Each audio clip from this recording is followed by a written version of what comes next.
don't have one of the sheets that is on the end of the row, the white sheets, maybe someone can grab them and pass them along, and hopefully there'll be enough to maybe share around, at least pairs, couples, and if not, I can get you an extra photocopy or two at the end.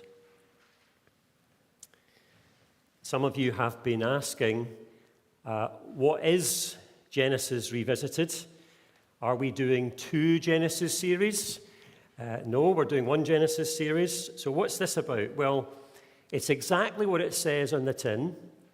We are revisiting the morning passage, and we're just going a little bit deeper. So it might be that as we look at the morning text, there's maybe a question that rises out of the passage, and we don't have time to deal with it, so we'll come back to it at night and we'll think through the question. Or it might be that we will explore a theme.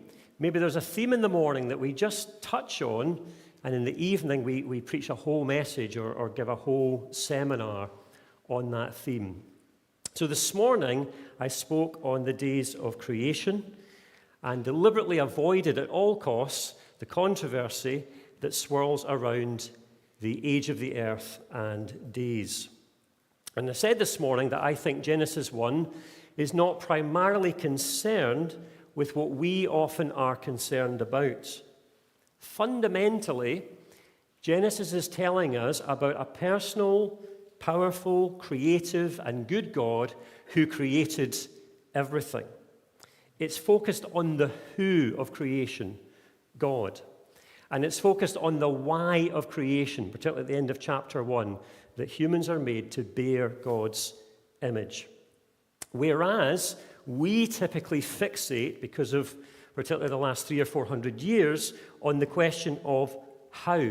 How exactly did God make the world? And when? What was the precise timing of creation? And inevitably, people do ask those questions. They want to know about the how, they want an answer on the when, and they wonder whether ancient scripture can really fit with modern science, if at all. They want to know how old the universe is, and does the Bible give us any hint about that? And so my title this evening, as you see on the overhead, is How Do We Navigate the Creation Debate?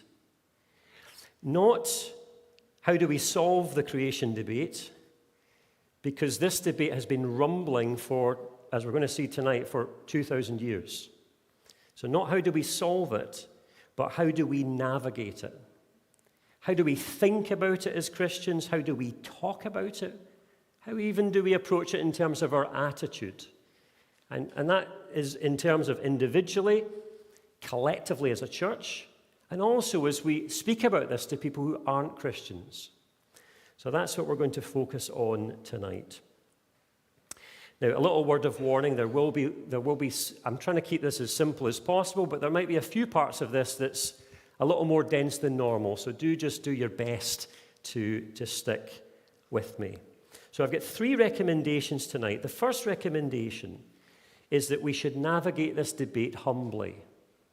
We should navigate this debate humbly. Let's turn for a few moments to Job chapter 38. The book of Job and chapter 38.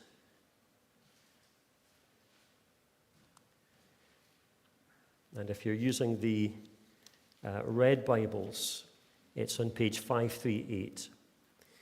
This is the moment in the book when God finally speaks to Job out of the storm, and God begins with questions. Job 38, verse 2. Who is this that obscures my plans with words without knowledge? Brace yourself like a man. I will question you, and you shall answer me. Where were you when I laid the earth's foundation? Tell me if you understand. Who marked off its dimensions? Surely you know. Who stretched a measuring line across it? On what were its footings set? Or who laid its cornerstone? While the morning stars sang together, and all the angels shouted for joy. How would you have liked to have been in Job's position? A hurricane of questions, a kind of wind blowing in his face, as God asks of Job, were you there at the beginning? Are you the maker of the world? Or would that be me as God? Do you know how I made what I made? God's point is that as creator, God does things that Job cannot do. And he knows things that Job cannot know. And we do well to remember that the next time we're having a heated debate with a fellow Christian who may have a different view of creation. You know the sort of debates where the voices are getting louder and louder and the interruptions are getting quicker and quicker, and both sides are so certain of every detail that they are right. It would be helpful, I think, if both sides felt the strong wind of Job 38 blowing in their face. Yes, we know some things about creation, and we can certainly formulate opinions, sometimes strong ones, on certain things. But there's lots that we don't know. At least there are things that no single one of us can be absolutely certain of. And here's the thing from Job 38. It's not because we haven't read enough. It's not because we don't have a big enough brain. It's because we are creatures. That is the point that God is making to Job. In essence, as a creature, he wasn't there at creation. And even if he was, he wouldn't fully understand and comprehend all that God was doing. So, brothers and sisters, let's come to this debate through the doorway of humility. I think that's a biblically backed recommendation, if ever there was one. Now, that having been established, secondly, I would suggest that we should navigate this debate thoughtfully. We should navigate it thoughtfully. Now, it would be possible to simply bury our heads in the sand and just say, I don't want to think about the different views of creation. I believe God created the world. I believe it's not a gospel issue how exactly he did it. And so I just don't want to take time thinking about it. I think that would be a mistake to take that approach for reasons that I'm going to touch on later on. While this isn't a gospel issue, I think it's important that we come to this debate thoughtfully with our brains switched on. And that means having some appreciation of the different positions that Christians have taken about the how and when of creation. It's important to say that we agree on the fundamental truth that God was the origin of everything. So these are differences beyond that core agreement. So what are some of the differences? Well, there's a difference of opinion over the age of the earth. And indeed, the age of the whole universe, which is not quite the same thing as the age of the earth. But one of the great debates is, how old is planet Earth? According to many Christians, there's one camp that says that the earth is relatively young. You've probably heard the phrase, young earth creationists. Young earth creationists believe that the earth was created somewhere between 6,000 and 10,000 years ago. They will usually calculate the length of that length of time based on the genealogical lines, the kind of family trees that we find in the Bible. So when you keep tracing it back from father to grandfather, eventually you get back to Adam. And when you do the sums, you can approximate the age of the earth to about 6,000 or 10,000 years old, assuming that the earth and humans were created at the same time. Now, how do young earth creationists deal with the appearance of an old earth? You speak to any geologist today, they will tell you that there's various tests you can do that show that the earth appears to be very old. They will usually argue that the flood of Noah, which we're going to be looking at in chapter 6, they'll argue that that flood changed the earth's geology and made the rock stratas beneath our feet appear extremely old, when in fact they're not. Sometimes people call that flood geology. Of course, that does not deal with a further problem of other observable phenomenon that appear to support a very old universe. What about things like background radiation or light coming from stars that are billions of light years away? Very often it will be argued by young earth creationists that God simply created these things to appear mature, appear old. After all, Adam was created as a mature adult, a mature human being. So why not other things? So that's in the red corner, young earth. In the blue corner, we then have the old earth position. And these Christians would agree with modern geologists that the earth is approximately 4.6 billion years old. There's various dating methods that seem to converge with a date round about 4.6 billion years. They are skeptical of flood geology, not necessarily of the flood itself, but of the take that it changes the Earth's geology. And they say that it can't account for these other phenomena that we've just spoken about in astronomy and in other things. They will argue that there was a clear reason why Adam was made mature, to be married, to have children, and he hardly could have raised himself as a baby. So there was purpose and reason, if Adam was made mature, why he was made mature. Whereas there is no apparent reason why God would make stars appear old. Indeed, some of these people would argue that it's almost misleading, and we have a God of truth. Further, those who hold this old age view would point to Genesis 1 itself. Strictly speaking, they will say, Genesis 1 doesn't tell us how old the earth is. Furthermore, they would also point out that the earth was already created in Genesis 1, verse 1. Strictly speaking, before the first day of creation. You can see that in your Bible if you look. In Genesis 1:1, God creates the heavens and the earth. The stuff, the matter of creation is made first without any form or any filling. But Genesis doesn't tell us how long God left things before day one when he formed the earth. And so these are the sorts of arguments that old earthers would appeal to. So that's the first great debate, young earth or old earth. The second huge debate is then the days of creation. And again, there are two broad categories of how Christians understand these days.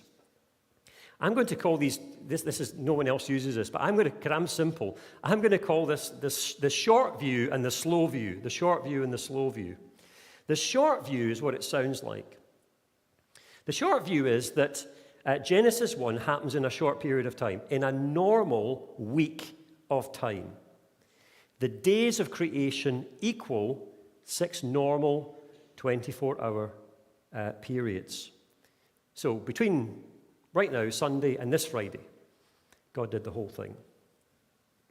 Now, people who hold this view are sometimes called six-day creationists. Though I personally think that title is one of the most unhelpful labels. It's not helpful at all, really, because if you think about it, every Christian is a creationist. Right? To be a creationist means you believe there is a creator. So we're all creationists. And every Christian believes that there were 6 days of creation. The only question is what kind of days they were. So it's not the most helpful label, but you'll hear it used. And those who hold this view will say that 6 normal days is the natural reading of the Genesis text. They will often say that they're reading the text literally, and that if you understand the days in any other way, you are in danger of undermining the history, the very historical fact of the event. It will also be argued that the 6 days of creation and the Sabbath later become the pattern for our working week. And therefore it must be 7 literal days, because our week is 7 actual days. And it's important to recognize that many theologians in church history have taken this position. It's not answers in Genesis who've come up with the literal 6-day theory. It seems that the majority of the early church fathers, which were people that lived between about 200 and 400, it seems that the majority were 6-day creationists. It was the position of Calvin and Luther and many other modern people that you would know. And yet, not every Christian agrees with this position. There are other Christians who view these days more flexibly and poetically. Yes, they believe that creation is historical, but they think that Genesis isn't giving us a blow-by-blow account of God making the world in an actual working week. Some will argue that the days of creation, each of the days represent a long geological period of time. In their view, God guided evolution, and that's what's been described here poetically as 6 days. Others will take the view that these days speak of God intervening throughout a long period of time. It's a little bit different from just the God-guided evolution in that some people think it happened over a long time, but God intervened at certain points and pushed things forward a considerable way, kind of shunting it up the track bit by bit. Others still don't view these days as consecutive at all. You may have heard of something called the framework view of creation. The framework view of creation sees it more like a poem, you could say. It's not really a running order, but it's a beautiful pattern that God is using just to help us understand what he did at creation. Again, if you look at the table that we considered this morning, remember how everything matches up in a pattern. Days 1 and 4 match up, days 2 and 5 match up, days 3 and 6 match up. And so it may be that the point is not to give us a chronology, but to present us in a poetic way with a framework of the sorts of things God did, however exactly he brought them about. Now again, it's important to stress that this is not a new view, right? It's not that we get to Charles Darwin and then people start coming up with this kind of position. This goes way back in church history. Early fathers like Augustine and Origen did not hold to a literal 6-day view of creation. And you'll see on the sheet I've given you that there are some respected Bible scholars today and Christian scientists who would agree with that. And this is because these people have noted some unusual things about these days of creation, some untypical things.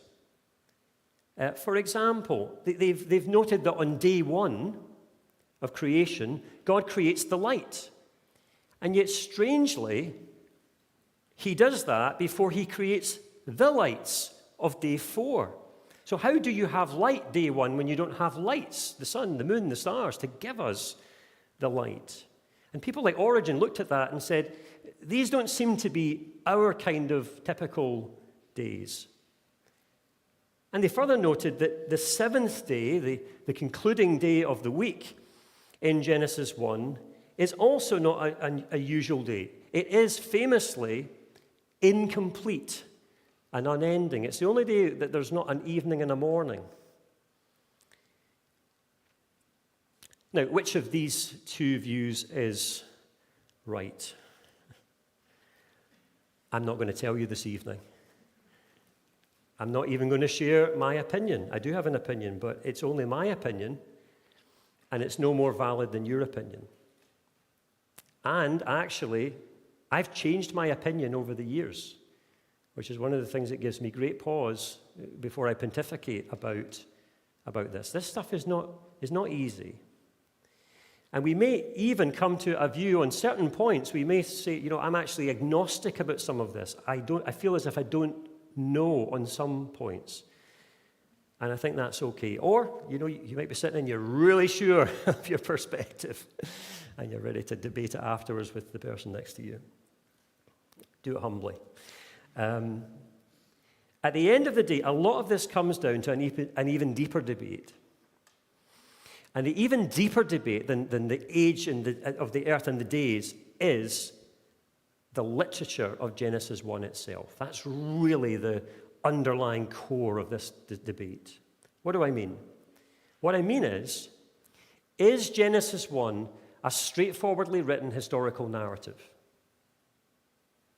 Or is Genesis 1 telling you something historical, but through poetry and symbolism that may not have happened in the kind of straightforward sequence of this happened, that happened, that happened?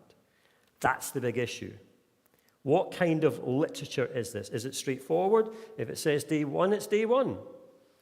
Or is there a clear symbolism and poetry here so that we're not meant to read this in a kind of flat way? And if you take that kind of more symbolic view, then maybe a helpful way of thinking it would be that you see Genesis 1 as something a bit like Revelation. The book of Revelation, how there's so much symbolism in the book of Revelation. It's telling you about Jesus' return with lots of symbols. It's historical, but it's not necessarily giving you the blow by blow. That would be the view if you see it more symbolically. Now, Don Carson, always good to quote him, he's a very respected Bible scholar. I've been unable to find out what his position is on creation, despite the fact he's written so much. But he says this, and I think this is helpful. See if you can follow this. He says the Genesis account is a mixed genre. What he means there is that it mixes together different kinds of literature in the one thing. He says it's a mixed genre that feels like history and really does give some historical particulars. At the same time, however, it's full of demonstrable symbolism. And he's referring there, when he's talking about symbolism, he's referring there to things like I've just mentioned, a day with no ending. That's symbolizing something. And Carson goes on to say, sorting out what is symbolic and what is not is very difficult. Now, maybe that doesn't help you very much, or maybe it does. Because Carson is saying it's complicated. There's history, this is real history, there's a real creation going on, and yet there is enormous symbolism. And that's probably why Christians have debated this passage for about 2,000 years. Now, there's tons of things that I've missed out there and simplified, but that's the general landscape. And I think it's important for us as Christians to at least know that landscape and be able to at least talk about it at some level with our children, and to be able to speak about it also with those who are not Christians. The great majority of Christians in the church over the centuries have not made this a test of orthodoxy. That's an important thing to say. There is no great creed of the church that says you must believe in a literal view or a more symbolic take on the days of creation. So we mustn't put up that barrier either and say, to be a real Christian, you must agree with my particular view. Now, that being the case, let me leave you with one more recommendation this evening. Lastly, thirdly, we need to navigate this debate missionally or evangelistically. Missionally, evangelistically. Now,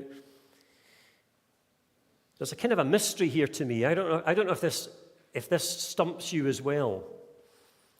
I don't know if you recognize some of these people on the screen. The guy on the left is an American guy called Ken Ham. He's the head of Answers in Genesis. He believes in a young earth and in a six literal day view of creation. And he goes around the United States and other parts of the world, and he uses that view in an evangelistic way. And some people have come to faith through his lectures and through reading his material. And the second guy there is a guy called William Lane Craig. And William Lane Craig is not a literal six-day creationist. And he has a more of an open view of maybe God using longer processes. And he also travels around the country speaking to people. And in the great mystery of God, people come to faith through his lectures. Now, you try and work that one out, because one of these views is wrong. But there are people who are arguing from either side, and they're kind of using their view evangelistically. And at one level, I think we need to applaud that. You know, it's a great thing to want to convince people to come to faith in Christ. But really, when I'm talking about being missional in terms of creation, I'm not so much thinking, you know, go out there and sort of argue your position to bring someone to faith in Christ. So what am I talking about? Well, really, what we've already thought about this evening. I think in the times in which we are living, our attitude towards people who differ from us is as important as the arguments that we make.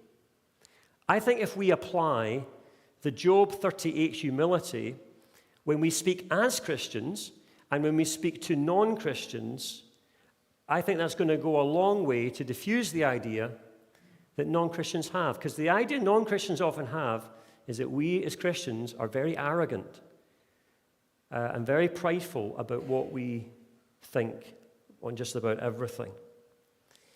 And if they say that we love the sound of our own voice and we're interrupting them in the middle of speaking, then actually they're not really going to listen to what we've got to say at all.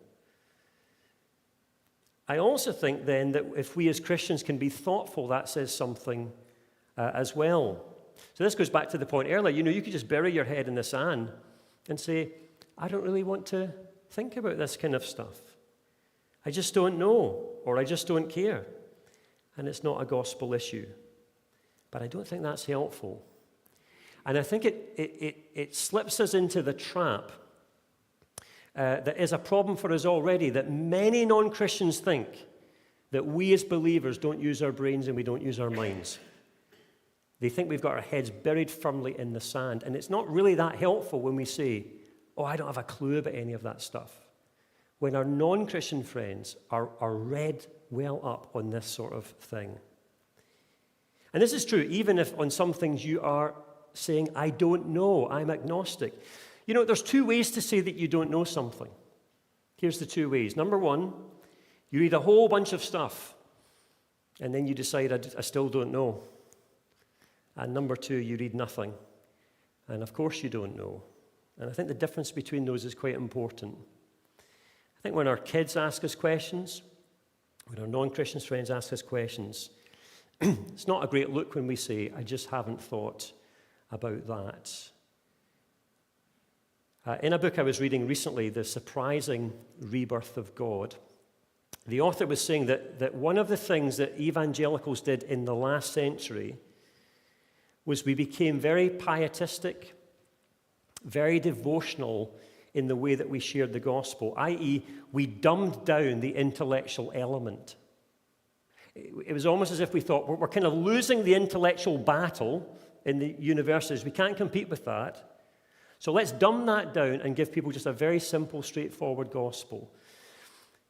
I don't know if you agree with this, but the author's view was that the church's anti-intellectualism had been disastrous for the church, and that it is part of the reason for the church's collapse in the Western world. Because as everyone else was tooling up with arguments and all sorts of theories, the church was sitting back saying, we don't know anything except the simple gospel.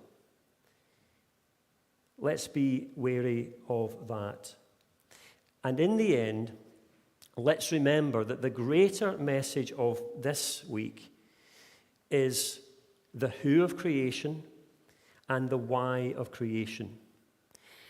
We can talk around the when and the how till we're blue in the face. But in the end, as we've been saying, the greatest division between a Christian and a non-Christian is the fact that we start with a creator and they start with the natural world. And we can tell them that actually all Christians agree that God existed before creation and that only God is the reasonable hypothesis for how everything came to be. And in a world that is having a meaning crisis, there was some stat I read the other day that said 9 out of 10 young people in Britain say their lives have no meaning and no purpose. They've got no sense of direction. In a world that's having a meaning crisis, we can take people to Genesis 1 and we can say humanity is given a meaning because we are created. More on that next week.